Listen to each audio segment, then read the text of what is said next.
Psicologia Falada apresenta a prática clínica de terapia cognitiva com crianças e adolescentes, de Robert Friedberg e Jessica Clory. Este audiolivro é uma iniciativa sem fins lucrativos. Caso você veja valor no nosso trabalho, deixe seu like e compartilhe. Deixe também nos comentários a sua sugestão para novos audiolivros. Boa leitura! Capítulo 5. Introduzindo o modelo de tratamento e identificando problemas. Educar clientes e pais sobre o modelo de tratamento é um passo fundamental para desmistificar a terapia e incentivar uma atitude colaborativa. Precisamos descrever o tratamento de forma simples, compreensível e sensível ao desenvolvimento. Este capítulo sugere vários métodos para apresentar o tratamento a crianças, a adolescentes e a seus pais. Crianças, pais e terapeutas necessitam de algum grau de consenso em relação aos problemas a serem tratados na terapia. O primeiro passo pode apresentar desafios. Geralmente, os pais e os professores, ou outros adultos, são os primeiros a identificar e definir os problemas da criança.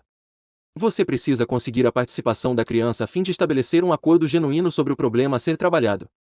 Prosseguir com o tratamento antes que os problemas sejam cooperativamente definidos provavelmente levará a bloqueios terapêuticos. Por exemplo, se uma criança não concorda com o terapeuta sobre seu problema, pode não ficar motivada no tratamento. Este capítulo também oferece diversas recomendações para identificar problemas com crianças e adolescentes. Introduzindo o modelo de tratamento a crianças. Como você apresenta a terapia a crianças de idade de ensino fundamental de maneira envolvente e compreensível? Obviamente, as crianças precisam receber informações concretas simples. Se sentirem que você está fazendo uma preleção para elas, não lhe ouvirão. Embora isso possa parecer uma tarefa clínica fácil, é difícil de realizar na prática clínica. Desenvolvemos algumas estratégias, histórias, jogos e metáforas para minimizar o problema. Para crianças pequenas, usamos um formato de livro de história ou figuras para ilustrar a associação entre eventos, pensamentos e sentimentos. O terapeuta faz perguntas para orientar a narração da história e a criança dá respostas aos estímulos. Frequentemente, será solicitado que ela desenhe uma figura. O processo começa com o terapeuta desenhando uma figura de uma criança segurando um balão. Recomendamos que você combine o sexo da criança no desenho com o do cliente. O desenho também inclui uma nuvem de pensamento. No desenho original, a criança está sem expressão, e a nuvem de pensamento está vazia. Você então prossegue com o primeiro estímulo. A seguinte troca ilustra o processo. Terapeuta, eu vou lhe contar uma história sobre esta menina, mas primeiro vou precisar de sua ajuda. Hilary, você está disposta a me ajudar? Hilary, sim, terapeuta, então tudo bem. Que nome deveríamos dar à menina? Hilary, vamos chamá-la de Lina. Terapeuta, certo. Esta menina chamada Lina adorava balões. Ela achava que se tivesse um balão ela seria a menina mais feliz do mundo. Então um dia sua mãe lhe trouxe um balão. Aqui está o desenho. Lina pegou o balão. Como você acha que ela se sentiu? Hilary, muito feliz. Terapeuta, ela sentiu-se muito feliz. Precisamos encontrar um lugar onde pudéssemos saber o quanto Lina ficou feliz. Você pode encontrar um lugar neste desenho para mostrar como Lina ficou feliz. Hilary, confirma com a cabeça. Sim. Bem aqui. Aponta o rosto do desenho. Terapeuta, nós não temos nenhuma expressão no rosto de Lina. Que tipo de rosto deveríamos colocar lá? Hilary, um rosto feliz. Terapeuta, você desenha um rosto feliz nela. Hilary, desenha o rosto. Terapeuta, ela está se sentindo feliz. Oh, olhe em cima da cabela dela. Você sabe o que é? Hilary, confirma com a cabeça. Terapeuta, é uma nuvem de pensamento. Você sabe o que vai ali? Hilary, as coisas que ela pensa. Terapeuta, exatamente. Então vamos ver se juntos podemos imaginar o que Lina está pensando agora mesmo. Ela está se sentindo feliz porque queria um balão e ganhou um. Agora, o que você acha que está passando na cabeça dela? Hilary, eu estou feliz, eu tenho um balão.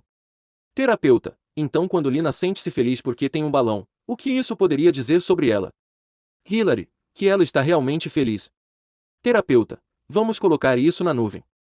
Vamos ver o que temos até agora. Lina é uma menina que realmente adora balões.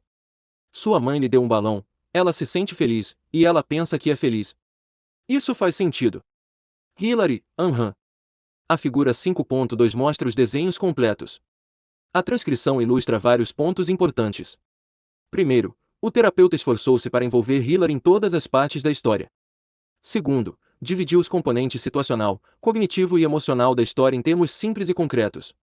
Terceiro, os desenhos e palavras representam indícios sobre a natureza da terapia. Finalmente, o terapeuta resumiu a história, juntando seus componentes situacional, cognitivo e emocional. Na segunda fase da história, o terapeuta muda a situação. Ele desenha uma figura semelhante à retratada nas figuras 5.1 e 5.2. Neste exercício, a criança aprende que pensamentos e sentimentos mudam em diferentes situações. Terapeuta: Hilary, você quer saber o que acontece depois? Hilary: aham. Terapeuta: certo. Bem, Lina está passeando segurando seu balão e de repente um carro passa e uma pedrinha voa e estoura o balão. Então o balão de Lina não existe mais. Lina ainda terá um rosto feliz. Hilary: não. Terapeuta: exatamente. As coisas mudaram. Que tipo de rosto terá agora? Hilary: um rosto triste. Terapeuta: você pode desenhar um rosto triste nesta figura. Então o balão estourou e Lina está sentindo-se triste. Os pensamentos de Lina serão os mesmos. Hilary: não. Terapeuta: não teria sentido que ela pensasse que era feliz se o balão estourou e ela se sentia triste. Seus pensamentos e sentimentos não combinariam com o que aconteceu, então temos que imaginar o que está passando por sua cabeça agora.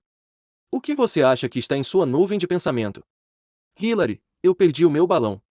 Terapeuta: e quando ela perdeu o balão e sentiu-se muito triste, o que disse para si mesma? Hilary: eu nunca mais vou ganhar outro. Terapeuta: esse pensamento certamente combina com seu sentimento de tristeza. Vamos escrevê-lo na nuvem. Vejamos o que temos até agora. O balão estourou, Lina ficou triste e agora ela pensa: nunca mais vou ganhar outro balão. Eu gostaria de examinar os dois desenhos e as duas histórias. Que coisas mudaram na segunda história? Hilary: tudo. Terapeuta: o que você quer dizer? Hilary: o balão estourou, ela ficou triste e pensou que não ganharia outro balão. Terapeuta: certo. As coisas em volta mudaram, seus sentimentos mudaram, seus pensamentos mudaram. Quais foram as coisas à volta dela que mudaram? Hilary: o balão estourou. Terapeuta: você pode me dizer quais são seus sentimentos e quais são seus pensamentos? Hilary: não tenho certeza. Terapeuta: você tem mais controle sobre as coisas que acontecem a você ou sobre seus pensamentos e sentimentos? Hilary: sobre meus pensamentos e sentimentos. Terapeuta: estas são as coisas sobre as quais você e eu estamos conversando e brincando juntos. Eu vou ajudá-la a aprender novas maneiras de pensar sobre as coisas e coisas a fazer quando você se sentir mal. O que lhe parece? A figura 5.3 mostra o desenho completado na segunda fase deste exemplo. O que se realizou com esta troca? Primeiro, o terapeuta revisou explicitamente o evento, o sentimento e o pensamento para ajudar Hilary a discutir as diferenças entre os três elementos. Segundo, também ajudou Hilary a ver a ligação entre eventos, sentimentos e pensamentos. Além disso, o terapeuta questionou Hilary gentilmente para permitir que ela sugerisse um pensamento emocionalmente significativo na situação. Esse processo de questionamento prepara Hilary para os procedimentos de questionamento socrático e de verificação do pensamento que aparecem mais tarde na terapia. O terapeuta então perguntou-lhe sobre quais desses fatores ela tinha mais controle. Após Hilary responder com pensamentos e sentimentos, o terapeuta prosseguiu enfatizando que eles trabalharão para desenvolver novas habilidades de manejo cognitivo e comportamental. Uma outra abordagem para ensinar sobre pensamentos, sentimentos, comportamentos e situações é chamada de losango de associações. Esse método utiliza a metáfora do campo de beisebol para ilustrar o modelo cognitivo. Cada componente, cognitivo, comportamental, emocional e fisiológico, do modelo é simbolizado por uma base no campo. As crianças superam os obstáculos do registro, base por base, começam identificando sentimentos e prosseguem registrando sensações corporais, comportamentos e pensamentos associados a sentimentos de tristeza ou de ansiedade. Após completar o exercício, o terapeuta explica que irá cobrir todas as bases, em seu trabalho com a criança. Em nossa experiência clínica, as crianças parecem entender facilmente o modelo apresentado no exercício do losango de associações. Elas rapidamente reconhecem que um campo de beisebol, losango, não está completo sem suas 4 bases, portanto o relacionamento interativo entre os componentes é facilmente comunicado. A metáfora presta-se a diversas aplicações experienciais. As crianças podem fazer bases de cartolina e escrever nelas pensamentos, sentimentos, ações e corpo. Elas então podem ficar em cada base enquanto compartilham os sintomas apropriados. O terapeuta pode lançar uma bola para elas quando alcançarem cada base, tornando a brincadeira mais divertida. Os terapeutas deveriam notar que, da forma como é construído, o exercício do losango de associações trata apenas de sentimentos de tristeza e ansiedade. Entretanto, trabalhando com crianças que estão experimentando outras emoções poderia-se facilmente adaptar o exercício para estes próprios propósitos. A adaptação poderia simplesmente envolver o acréscimo de uma emoção diferente ao exercício de registro ou a substituição de palavras de preocupação ou tristeza por sentimentos específicos que as crianças estejam experimentando.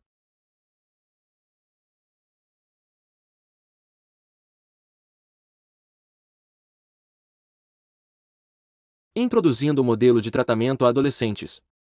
O modelo de tratamento para adolescentes mais velhos é apresentado geralmente da mesma maneira que para adultos. Tipicamente, o modelo cognitivo é apresentado após o processo de avaliação ter sido quase ou totalmente completado. A seguinte transcrição ilustra a forma como o terapeuta apresenta o modelo cognitivo a uma adolescente deprimida. Terapeuta: muito bem, Kendall. Você me contou muitas coisas sobre você e sobre as pessoas à sua volta. Posso aproveitar essa chance para lhe dizer como trabalho com jovens como você. Kendall: tudo bem. Terapeuta: sempre me ajuda a desenhar ou escrever coisas.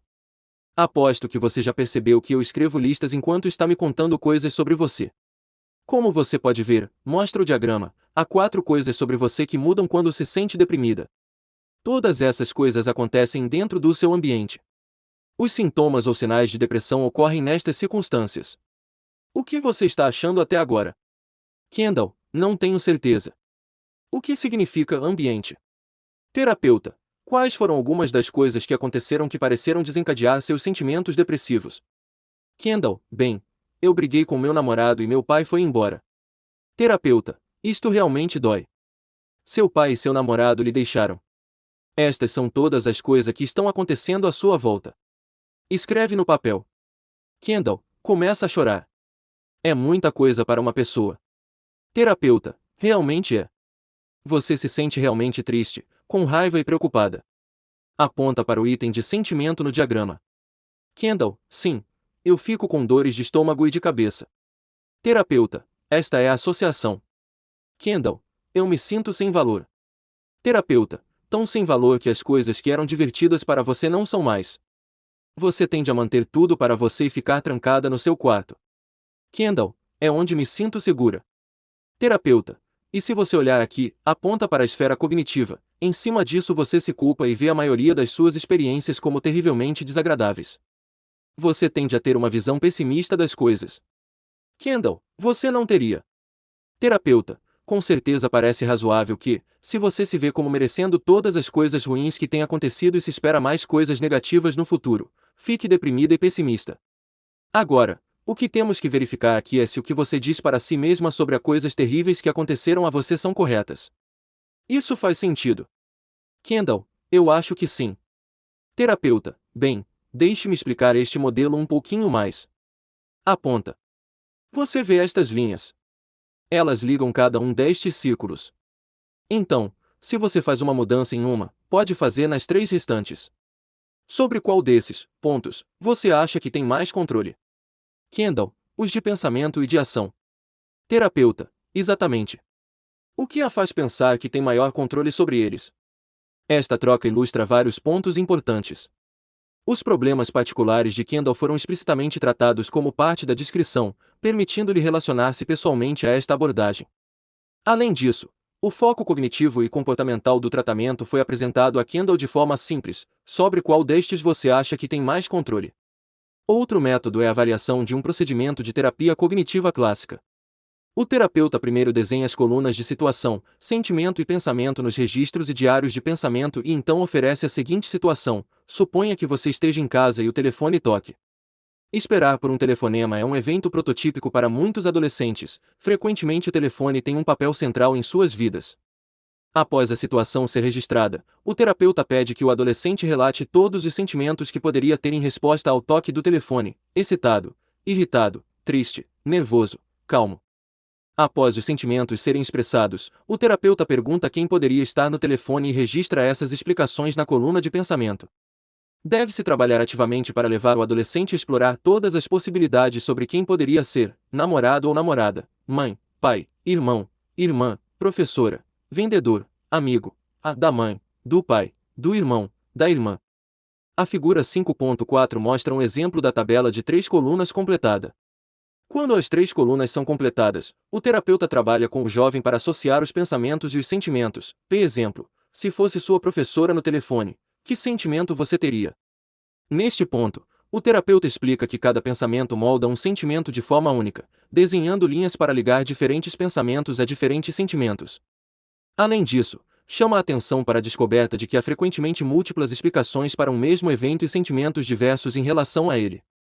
O terapeuta pode preferir usar o questionamento socrático para explicar o material. Por exemplo, quantos sentimentos você listou? Quantos pensamentos nós listamos? Quantas situações? O que significa uma situação determinar absolutamente como você se sente? O próximo passo envolve ensinar ao adolescente que nem todas as explicações são funcionais ou corretas.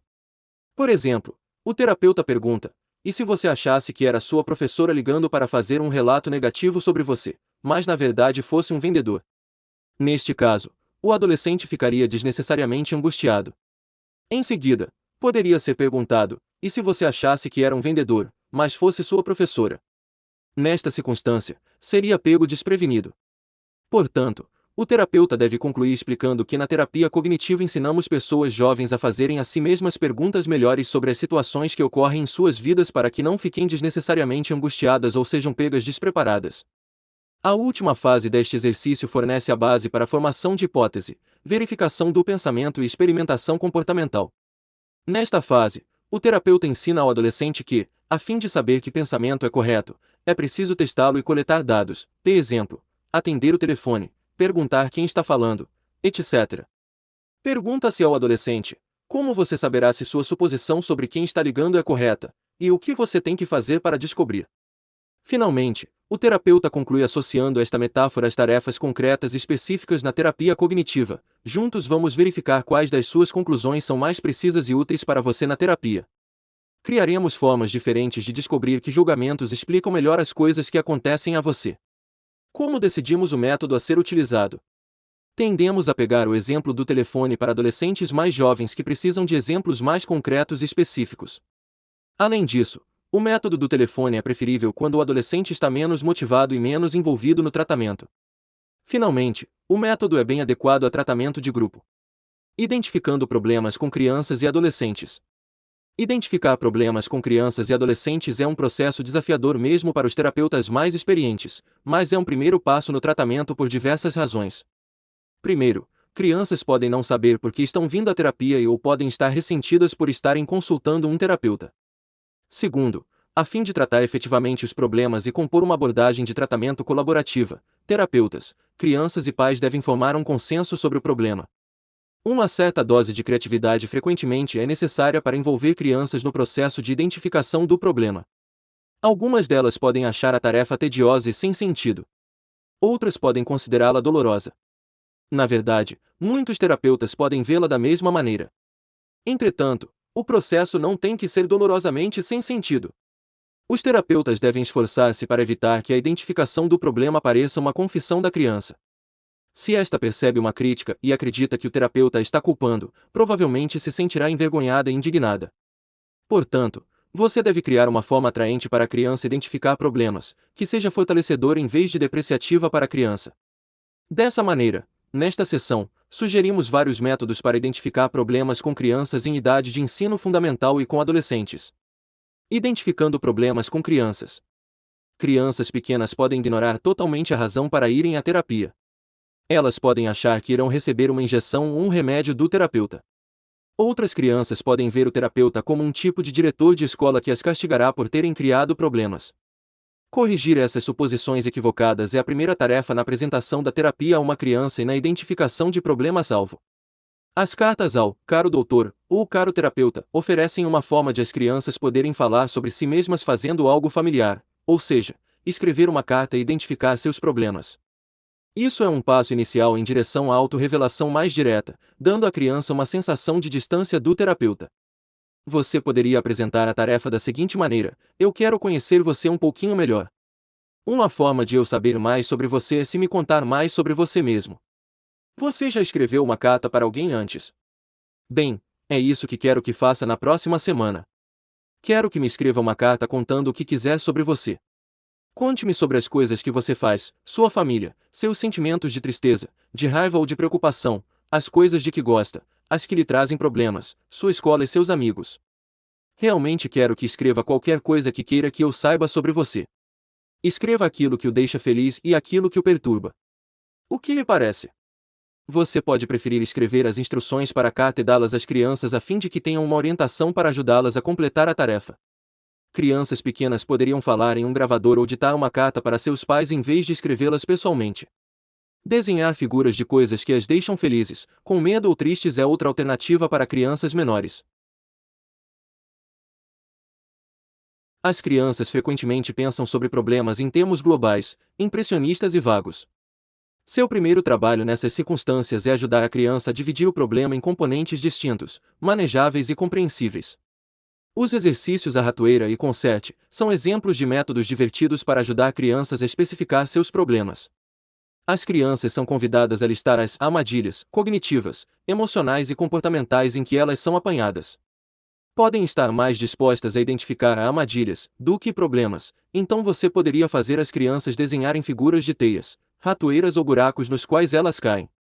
Elas poderiam escrever seus problemas nas figuras das armadilhas. Se não quiserem desenhar, podem recortar figuras de armadilhas. Identificando problemas com adolescentes. A identificação de problemas com pré-adolescentes e adolescentes apresenta desafios únicos. Às vezes, esses jovens são bastante capazes de se beneficiar de métodos tradicionais para a identificação de problemas. Outras vezes, relutam em dizer o que realmente se passa em suas cabeças. Portanto, precisamos fazer esforços consideráveis para colaborar com adolescentes no processo de identificação do problema. A forma mais convencional de identificar problemas com adolescentes é a lista de problemas. Ao desenvolvê-la, recomendamos que você operacionalize os componentes cognitivos, emocionais, fisiológicos, comportamentais e interpessoais do problema. É relativamente comum que adolescentes relutantes distanciem-se do problema ou descrevam o problema em termos do que os outros estão fazendo a eles. Por exemplo, quando perguntado sobre seus problemas, um adolescente resistente respondeu: "Minha mãe é uma cadela." Aconselhamos que você aceite inicialmente essa definição externa do problema e considere-a como um passo inicial em direção a um trabalho mais produtivo, em vez de repudiá-la automaticamente. A seguinte transcrição ilustra como construir uma lista de problemas com um menino resistente de 15 anos. Terapeuta: o que deveríamos trabalhar hoje, Anthony? Anthony: minha mãe me irrita. Ela está sempre no meu pé. Ela me trata como se eu tivesse 5 anos. Terapeuta: certo. Vamos colocar isso no papel. Escreve. Sua mãe trata você como um bebê e está sempre no seu pé. Você não gosta disso, gosta? Vejamos o que mais parece ser um problema. Anthony: eles me xingam por eu não fazer a lição de casa e por assistir a muita televisão. Meu pai está sempre querendo que eu abaixe a minha música. Terapeuta: você acha que eles não lhe dão liberdade suficiente? Sua mãe e seu pai lhe dizem quanto tempo você pode assistir a televisão, supervisionam sua lição de casa. Aposto que esse tipo de coisa o irrita. Anthony: é um saco. Terapeuta: então isso parece um outro problema para você. Vamos escrever esse também. Escreve. O que temos que fazer em seguida é imaginar como você pode conseguir o que quer. Anthony: isso parece bom. Terapeuta: o que você acha que precisa fazer para ajudar sua mãe a ver você como um garoto de 15 anos? Anthony: sei lá. Terapeuta: você não vai se livrar de ajudar a mim e a sua mãe.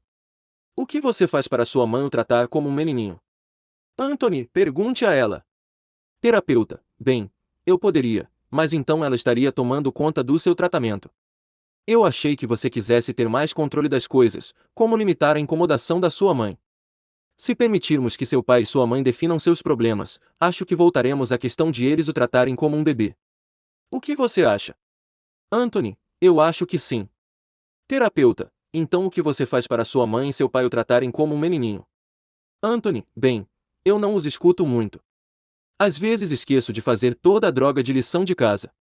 Terapeuta: então, se seus pais acharem que você os escutou mais e prestou mais atenção à sua lição de casa, poderiam sair um pouco do seu pé. O que podemos aprender nesta troca? Primeiro, o terapeuta explicou brevemente o propósito de identificar problemas, conhecer e entender você.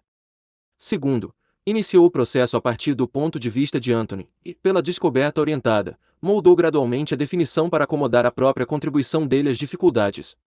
Terceiro, escreveu os problemas, o que comunicou a Anthony que estava escutando e levando o relato a sério. Finalmente, O terapeuta demonstrou paciência e confiança durante todo o exemplo. Você também pode preferir usar as medidas padronizadas discutidas nos capítulos 2 e 4 como forma de identificar problemas. Por exemplo, o CDI, o MAS e o URC são usados para monitorar o progresso e registrar o nível de funcionamento emocional. Você pode usar autorrelatos de sintomas das crianças para dar a largada ao processo de identificação do problema. A seguinte transcrição mostra como usar o CDI para ajudar uma menina de 13 anos a identificar problemas.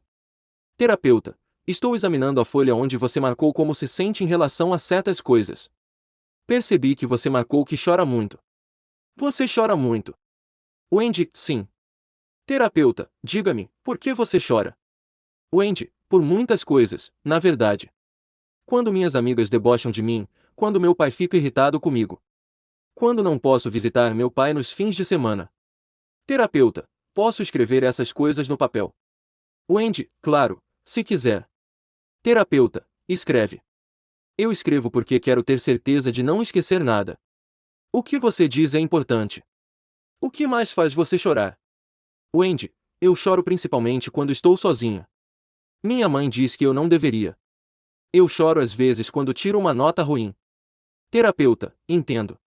Eu também percebi que você marcou que não está tendo momentos muito alegres. Fale-me sobre isso. Aqui o terapeuta usou o relato da criança sobre seus sintomas como um trampolim para a identificação do problema, o que é um método relativamente eficiente para identificar problemas, uma vez que vem do próprio cliente. A transcrição ilustra como o terapeuta pode aprofundar-se no relato e obter informações mais amplas. Conclusão: a terapia é um mistério para a maioria das crianças e para suas famílias. As pessoas normalmente abordam um território desconhecido com grande ansiedade e considerável ambivalência. Apresentando explicitamente o modelo de tratamento, você pode desmistificar o processo de terapia e deixar as famílias mais à vontade. Desenhos e histórias simples são formas atraentes de apresentar o tratamento a crianças. Você pode adaptar os métodos sobre o modelo cognitivo aos interesses e ao nível de desenvolvimento das crianças. Cartas ao caro doutor. Listas de problemas e medidas de autorrelato padronizadas são formas úteis para o propósito em questão. A identificação do problema e a introdução ao tratamento impulsionam um momento terapêutico e abrem caminho para processos terapêuticos fundamentais, como automonitoração, autoinstrução, análise racional e opções de tratamento baseadas no desempenho.